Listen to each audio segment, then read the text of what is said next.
عبارت کے وعن صحف ابراہیم علیہ السلام، حضرت ابراہیم علیہ السلام کے صحیفوں میں سے یہ ہے، ان کے صحیفوں کے متعلق یہ کہا جاتا ہے، یعنی صحیفے وہاں پہ استعمال ہوتا ہے جو انبیاء کو اللہ کی طرف سے تعلیمات ملتی ہیں، فرشتے لے کر صحیفے آتے ہیں، جیسے قرآن کو بھی کیا صحیفہ کہا جاتا ہے، ٹھیک ہے۔ تو یہ اہل بیت علیہ السلام نے بیان کیا کہ حضرت ابراہیم علیہ السلام کے پاس جو صحیفے تھے، یعنی آسمانی جو تعلیمات تھیں، اس کے اندر یہ بات لکھی ہوئی ہے۔ کون سی بات لکھی ہوئی ہے؟ کہ ان علی العاقل ہے، کہ عاقل کے اوپر ضروری ہے۔ عاقل کون؟ ما لم یکن مغلوبا علی عقلہ، کہ جو اپنی عقل کے اوپر مغلوب نہ آ جائے، ٹھیک ہے۔ دو ہمارے پاس سسٹم ہے نا، ایک دفعہ انسان یہ ہے کہ اپنے اوپر حکومت کرتا ہے، ٹھیک ہے جی، اپنے اوپر حکومت کرنے والا کون کہلاتا ہے؟ عاقل کہلاتا ہے، کہ یہ غالب ہے جی، اپنے آپ کو کنٹرول کرنے والا ہے۔ ایک دفعہ کیا ہو جاتا ہے؟ انسان مغلوب ہو جاتا ہے، کہ اس کی عقل مغلوب ہو جاتی ہے، یعنی جو آسانی ہے اور خواہش ہے وہ اس کے اوپر کیا کر رہی ہے؟ حکومت کر رہی ہے۔ تو صحف ابراہیم میں کیا ہے کہ وہ عاقل، ٹھیک ہے، جو غالب ہوتا ہے، مغلوب نہیں ہوتا، اس کے اوپر کیا ضروری ہے؟ کہ ان یکون لہ اربع ساعات، کہ اس کے جو ہے وہ چار کیا ہوں؟ گھڑیاں ہوں، چار قسم کے کیا وقت ہوں، یعنی جو پوری دن ہے، دن اور رات کیا ہے؟ چار کیٹیگری میں تقسیم ہو، ٹھیک ہے۔ ساتھ یہاں پہ گھنٹوں کے معنی میں نہیں آتا، گھڑیوں کے مطابق، یعنی وقت ہو، یعنی اس کے چار قسم کے کیا اوقات ہوں۔ ساتھ ایک اس کے لیے ایک ایسا وقت ہو کہ یناجی فیہا ربہ، جس میں وہ اپنے رب کے ساتھ کیا کرے؟ مناجات کرے، باتیں کرے، ٹھیک ہے، دعا و مناجات، عبادت، ٹھیک ہے، یہ اس میں آ جائے گا۔ تو ایک ٹائم تو کیا ہو گیا؟ اپنے خالق کے ساتھ ہو گیا انسان کا۔ وساعتن، اور ایک اس میں وقت اپنے لیے کیا رکھے؟ کہ یحاسب فیہا نفسہ، کہ جس میں وہ اپنا حساب کتاب کرے۔ اب یہاں پہ وہی خواجہ ربیع والی بات آئے گی کہ نماز بھی پڑھ لی، ٹھیک ہے، وضو وغیرہ بھی کر لیا، سارا کر لیا، کھانے پینے کو بھی ٹائم دیا، باقی ہے، لیکن ایک ٹائم اس نے صحیفہ ابراہیم میں کیا لکھا ہوا ہے کہ ایک ٹائم اس میں ایسا ہو کہ باقاعدہ وہ اپنا حساب کتاب شروع کرے، یعنی ٹائم اس کے اوپر لگے گا نا، ظاہری بات ہے، اپنا حساب کتاب کرنے، سارا اسے سوچنا پڑے گا کہ صبح سے لے کر شام تک کیا کیا کیے۔ تو یہ کیا ہے؟ اس کا دوسرا ٹائم ٹیبل ہو جائے گا۔ تیسرا اس نے کیا کرنا ہے؟ وسعۃ فیہا یتفکر، ایک چیز وہ ہے کہ جس میں اس نے فکر کرنی ہے، فی ما صنع اللہ تعالیٰ علیہ، کہ جو اللہ تعالیٰ نے اس کی طرف بنایا ہے، یعنی جو اللہ نے اس کی طرف کیا ہے، جو اللہ کی صنعت ہے، کہ اللہ نے یہ کائنات کیوں بنائی ہے، مجھے کیوں بنایا ہے، اس کے لیے اسے ٹائم رکھنا ہے۔ تو اس سوچ و بچار کے لیے کیا ہے جی؟ وہ اسے ٹائم نکالنا ہے۔ ٹائم نکالنے کا مطلب کیا ہوتا ہے؟ کہ موبائل وغیرہ آف ہو، گپ شپ وغیرہ آف ہو، اور انسان سوچ و بچار کر رہا ہو، جس میں وہ برادران کہتے ہیں کہ قبلہ صاحب خیر تو ہے، ٹینشن میں آج، ٹھیک ہے۔ تو یہ جو صورتحال ہے، امام خمینی رحمہ کے بارے میں نے کتابوں میں پڑھا ہے کہ انہوں نے 45 منٹس ایسے رکھے ہوئے تھے کہ جس میں وہ ایک باغیچے میں کرسی کے اوپر ایک اس جگہ پہ بیٹھ جاتے تھے، کوئی کتاب ان کے ہاتھ میں نہیں ہوتی تھی، کچھ بھی نہیں ہوتا تھا، یعنی آدھے گھنٹے سے 45 منٹ تک فقط غور و فکر وہ بندہ کرتا تھا بیٹھ کے، ٹھیک ہے۔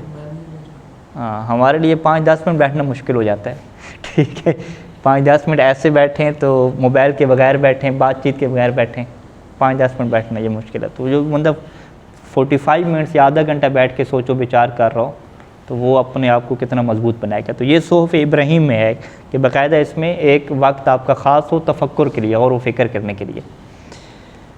اور پھر چوتھی کون سے ایک ایسا وقت ہوتا ہے کہ یخلو فیہا، کہ جس میں انسان کیا ہے؟ اپنے آپ کو خلوت میں لے جاتا ہے، کہ بحظ نفسی من الحلال، کہ اپنے آپ کو عطا کرتا ہے حلال میں سے۔ حظ کیا ہے؟ حصہ عطا کرنا، اپنے آپ کو جو حلال ہے، حلال لذتیں، یعنی کھانا پینا ہو گیا، باقی جو حلال کام ہیں، مومن کے ساتھ گپ شپ ہوگی، یہ جو ہے نا وہ ایک اس کا ٹائم ہو گیا۔ فإن حادثہ، یہ جو ساتھ ہے نا کہ جس میں انسان حلال کے ذریعے سے اپنے آپ کو محظوظ کرتا ہے، کھانا پینا ہو گیا، گپ شپ ہوگی، تفریح ہوگی، یہ وہ گھڑی ہوتی ہے کہ عون لتلک ساعت، کہ جو گزشتہ 3 جو ٹائم ہے نا ان کے لیے کیا ہوتی ہے؟ مددگار شمار ہوتی ہے، یعنی وہ کھائے پیے گا تو پھر تبھی کیا ہے؟ وہ اللہ کی عبادت کر سکے گا نا، مناجات، کھائے پیے گا تو اپنا حساب کتاب کر سکے گا، ٹائم نکال سکے گا غور و فکر کے لیے۔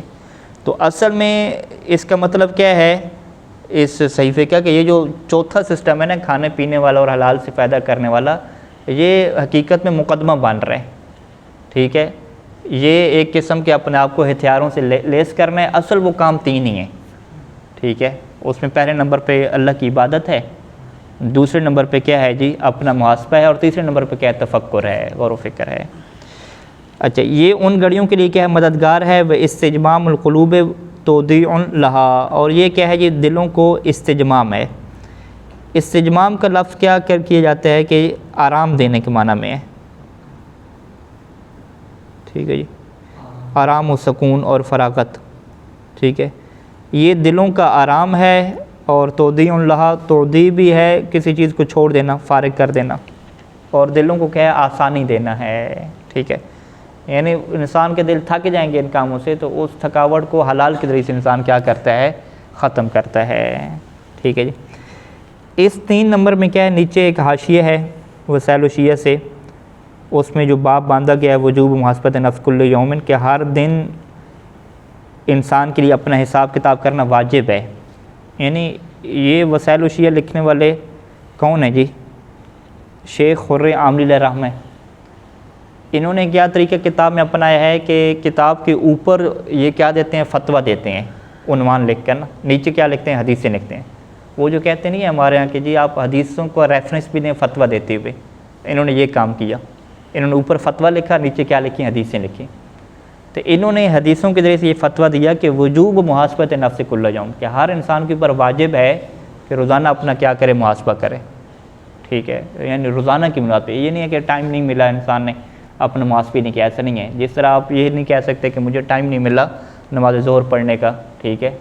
اسی طریقے سے کوئی انسان یہ نہیں کہہ سکتا کہ مجھے ٹائم نہیں ملا اپنا محاسبہ کرنے کا, نہیں. ان کے نزدیک کیا ہے, واجب ہے کہ روزانہ جس طرح آپ کھانے پینے کے لیے نماز کے لیے ٹائم نکال رہے ہیں, ایک ٹائم آپ کو باقاعدہ نکالنا ہے کہ جس میں آپ نے اپنا کیا کرنا ہے, محاسبہ کرنا ہے. اور وہ ایسے نہیں کہ بس آپ کہیں بس ٹھیک ہے سونے سے پہلے تھوڑا سوچ لیں گے کیا کیا, ٹھیک ہے. یہ باقاعدہ جو ہے وہ اس میں ٹائم لگے جس کے اوپر, وہی تاجر والا نظام بنے نا, ٹریڈر والا. ہاں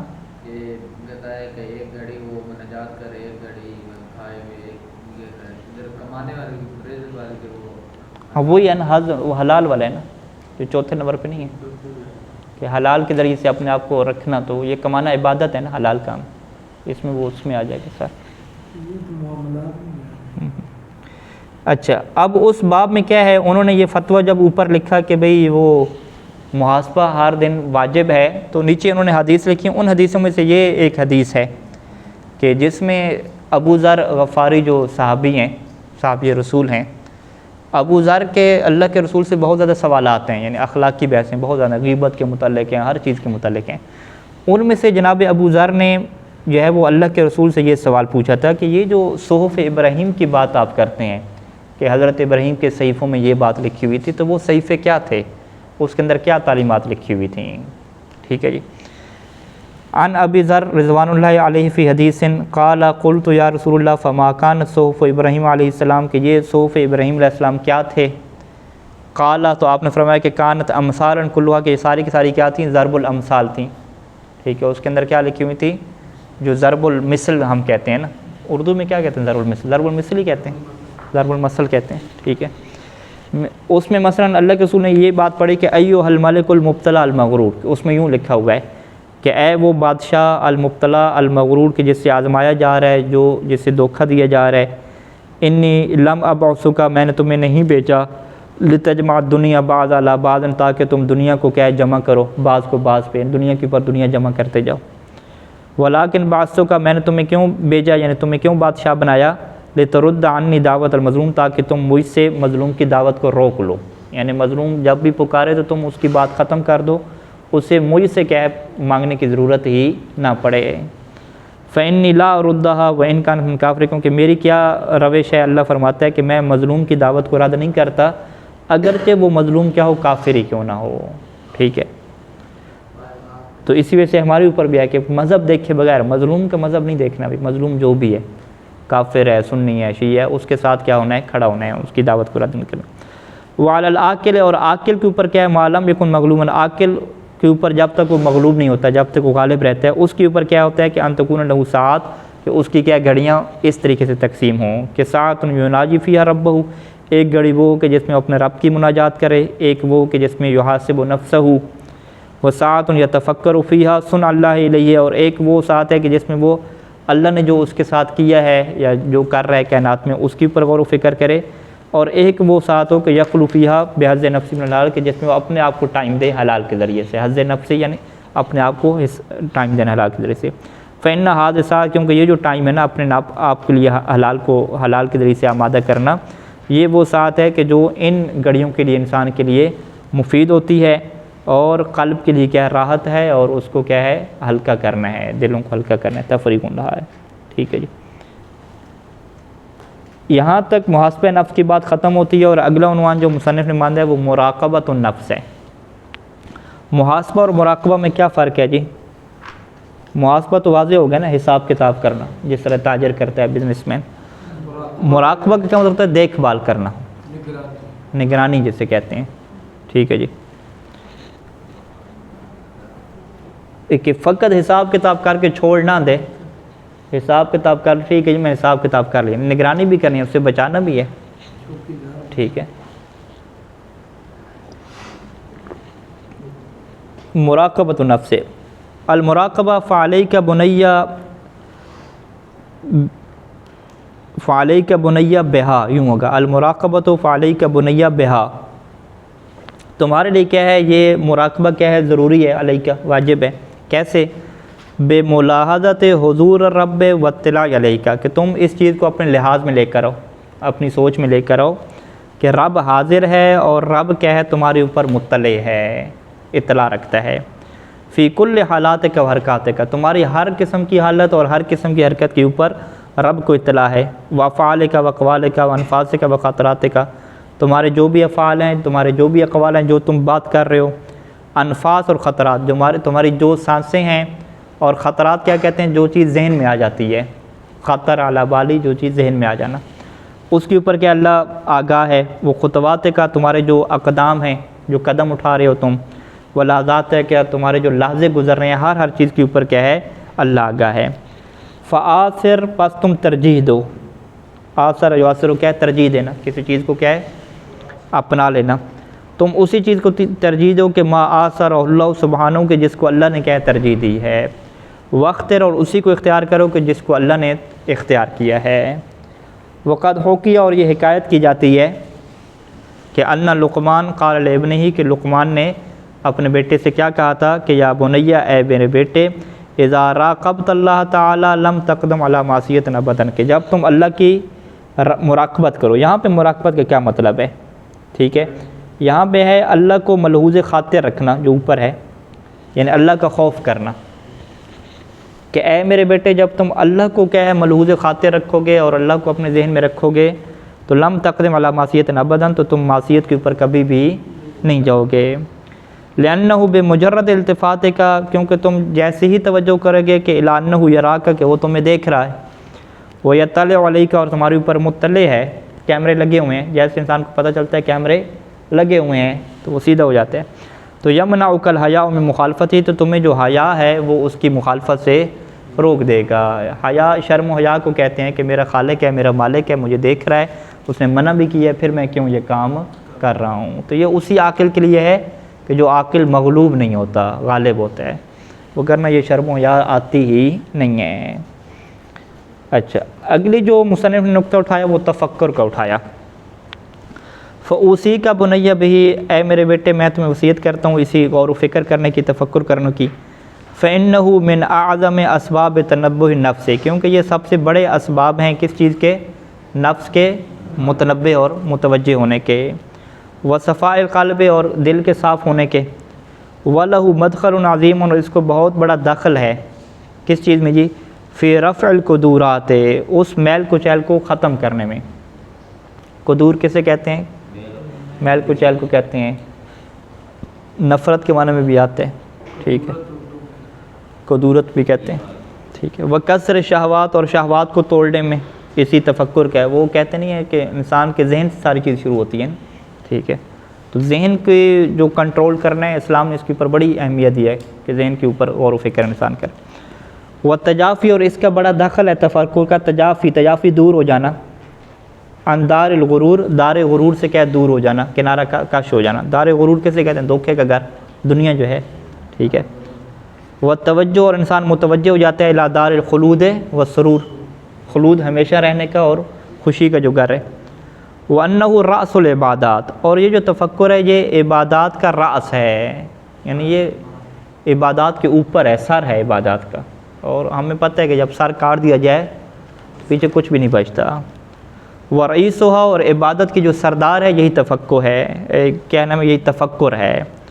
وَلُبُّ الطَّاعَاتِ بَلْ وَرُوحُهَا، طاعات کی جو لب ہے، ٹھیک ہے، لب جو گٹھلی کہتے ہیں اصل جو ہے، جو اللہ کی اطاعت کی روح ہے وہ یہی کیا ہے؟ تفکر ہے۔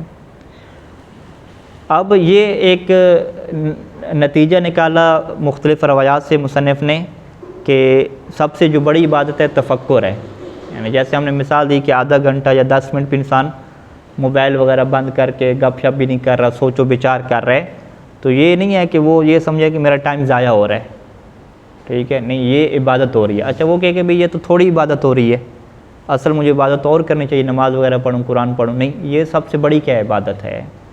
خود یہ جو سوچ و بچار ہے۔ لب طاعت بل روحا، طاعت کا لب ہے، لب کہتے ہیں وہ جو گٹھلیاں ہوتی ہیں، اصل بنیاد،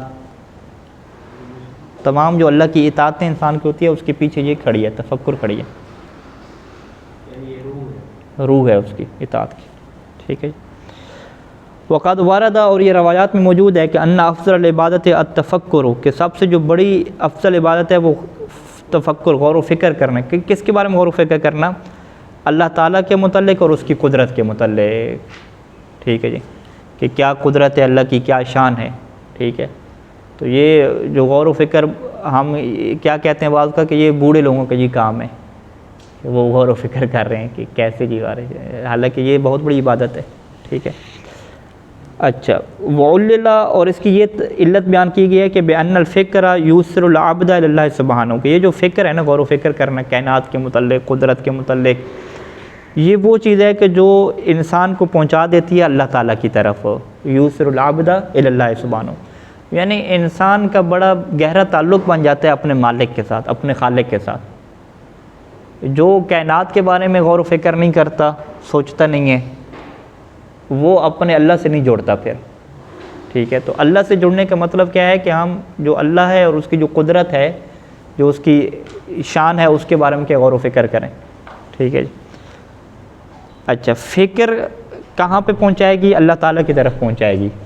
والعبادۃ توصلہ الی ثواب اللہ عز وجل، اور جب انسان فکر نہیں کرے گا، عبادت کرنا شروع کر دے، ٹھیک ہے، نماز، روزہ، قرآن کی تلاوت فرض کریں جو فکر سے خالی ہوتی ہے، تو یہ عبادت کیا کرتی ہے؟ توصلہ الی ثواب اللہ عز وجل، یہ انسان کو پہنچا دیتی ہے اللہ کے ثواب کی طرف، عبادت سے ثواب ملتا ہے۔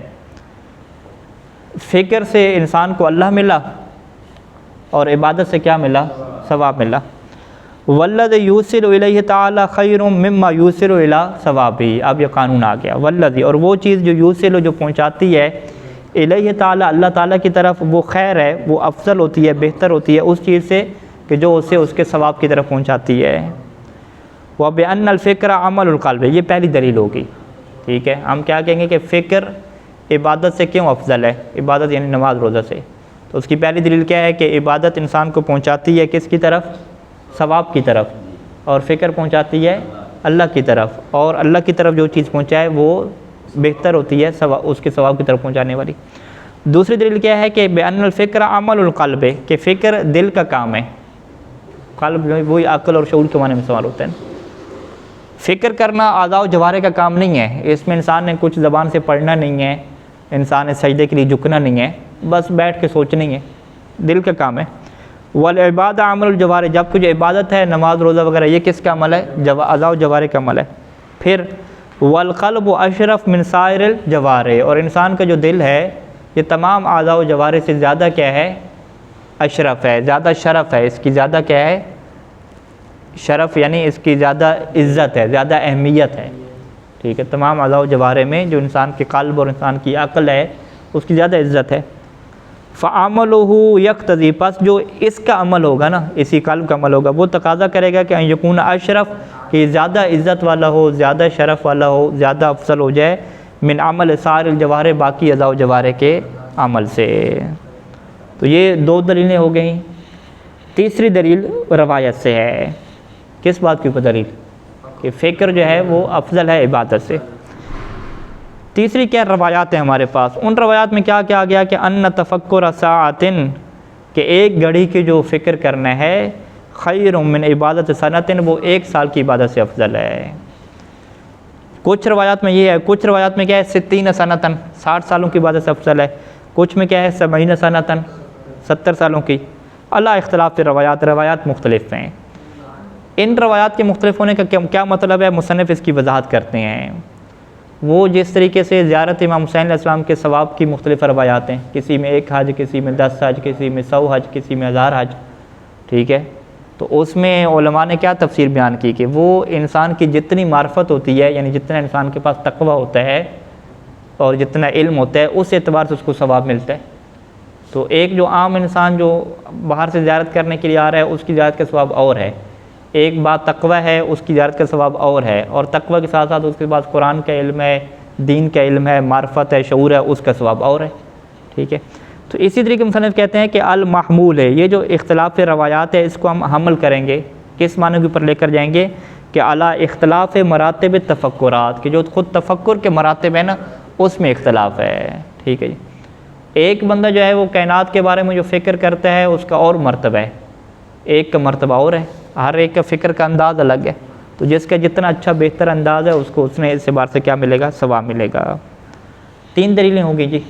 چوتھی دلیل وَأَنَّ التَّفَكُّرَ مَا يُنْجِي الْإِنسَانَ مِنَ النَّارِ، کیونکہ یہ تفکر ہی ایسی چیز ہے کہ جو انسان کو آگ سے نجات دیتی ہے۔ کما نجل حر بن یزید الریاحی بتفکر ساعت، جیسا کہ حر بن یزید الریاحی ایک گھڑی کے تفکر سے، جو شب عاشورہ کی اس کی تفکر تھا، اس نے کیا پائی جی، آگ سے نجات پا لی۔ اب مصنف کیا کہتے ہیں کہ اگر حضرت حر ایک گھڑی کے لیے تفکر نہ کرتا، اور جیسے وہ حافظ قرآن کر رہے تھے، قرآن پڑھ رہے تھے، عبادت کر رہے تھے، یہ بھی کیا عبادت میں لگا رہتا، غور و فکر کے لیے ٹائم نہ نکالتا، تو چاہے یہ 60 سال 70 سال بھی عبادت کرتا رہتا، اس کا ٹھکانہ کیا تھا، جہنم تھا۔ تو اس نے عبادت کو چھوڑ کے جب سوچنا شروع کیا نا، تفکر، کہ اللہ نے مجھے کیوں بھیجا ہے، میں کیا ہوں، یہ دنیا کی کیا حقیقت ہے، اللہ کی کیا قدرت ہے، جیسے سب چیزوں کو اس نے ملا کے سوچا، تو پھر اسے پتہ چلا کہ میں تو جو ہے وہ غلط جگہ پہ ہوں۔ یعنی وَلَوْ كَانَ قَدْ تَعَبَّدَ سَنَةً، اگر یہ حر کیا ہوتا 1 سال عبادت کرتا، بلکہ 1 سال نہیں بل سنین، بلکہ کئی سال کیا عبادت کرتا، تو لم تکن عبادتہ تنفعہ، تو اس کی عبادت اسے نفع نہ دیتی، ما کان علیہ، اس حالت کے ساتھ کہ جس کے اوپر یہ تھا، ما کان علیہ، ولیکن تفکر ساعت نفعہ ونجاہ، لیکن ایک لمحے کی جو تفکر کرنا ہے اس نے اسے نفع دیا اور اسے کیا دے دی، نجات دے دی۔ ولذا اسی وجہ سے جعل تفکر ساعت، ایک ساعت کے تفکر کو خیر بہتر قرار دیا گیا 70 سنۃ، 70 سالوں کی عبادت سے، یعنی وہ 60-70 سال اگر اس کی ایج تھی فرض کریں، تو 60-70 سال کی عبادت سے افضل کیا ہوگی، شب عاشورہ کی 1 گھنٹے کی اور 1 لمحے کی جو فکر ہے وہ اس سے کیا ہوگی، افضل ہوگی۔